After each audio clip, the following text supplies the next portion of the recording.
So one of the most important things that tour players work on is they want to make sure that there's a very consistent distance from club to club to club.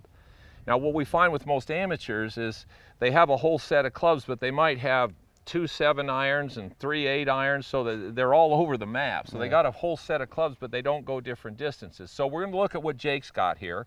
We're going to go 9, 8, 7-iron, and we're going to let the MLM launch monitor pick up the information, and then we're going to see how your clubs are doing. So sounds good. Go ahead, you hit away.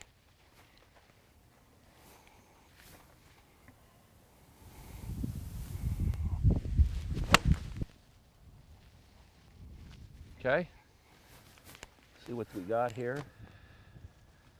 So we got 160 on that. All right, that's fine.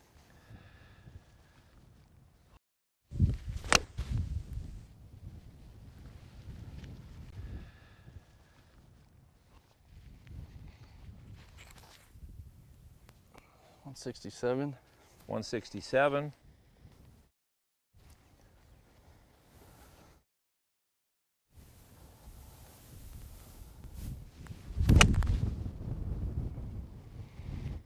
Okay, we got all those pretty good.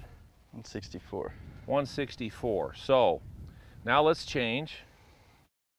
So now we're going 8-iron. Okay. Now we kind of know what his average is right now with his 9-iron. So just looking at those numbers, his average was about 164. So go ahead, let's hit the 8-iron now. Okay.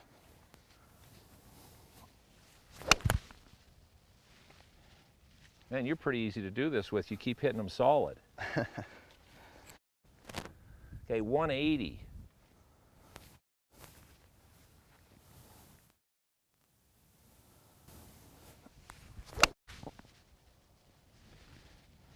What do you do for a living?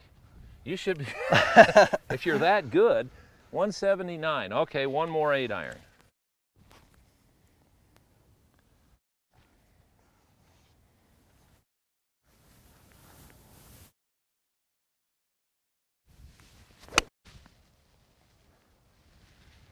Okay. 175. 175. So basically average was 176. So we went from our 9-iron that was 164 to 176. So we got about 12 yards. That's on the edge of a little bit too much gap, but at least it's somewhere between 7 to 10 yards. So let's see what we got with your 7-iron.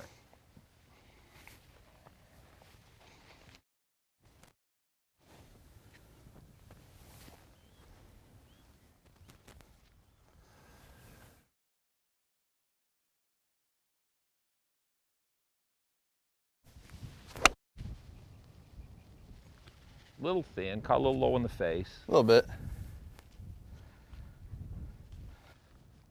Yeah, so see, that's 176.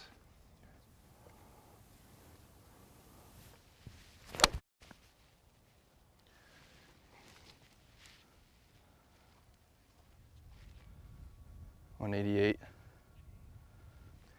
All right, so that's 188, so we got one more.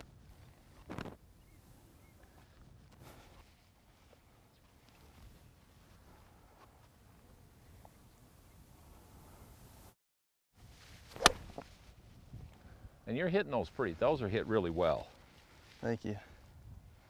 Let's see what that one is. 191. Okay, so here's what we've got. So we were about at the 164, and then we went 12 yards, 176. And now we're at about, what was our average there with the 188. Okay, so we're less than 10 yards. So we're about at 10. So there's a nice gap, but there's a bigger gap between your 9 and 8-iron than there is between your 8 and 7-iron. Okay, so ideally, and you're hitting those solids, so it's not like we're mishitting them. So once you get an idea like this and you're hitting them pretty solid, when I'm looking at that, I'm thinking, okay, as the longer the club's getting, the gap's getting narrower. You know, that's the last place you want to go. If anything, as the club gets longer, you'd like the gap to be a little wider. Okay.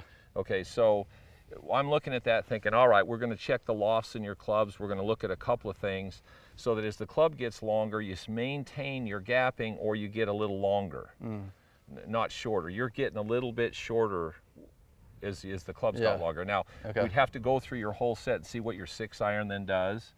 and then what your 5-iron does, and then whatever the next club is, because you want that about that 10-yard gap between each one. Okay. Makes sense? 10 yards, yep. Have you worked on, I mean, you guys do this all the time. Do you work on this? Do you try to gap your clubs? I try to stay around that 10-yard gap in between clubs, but They've been pretty good. for the most part, yeah. Okay, so, you know, Jake has access to this, but with this MLM launch monitor from Rapsodo, I'm telling you, there's so many things you need to work on to be a better player that have nothing to do with your golf swings.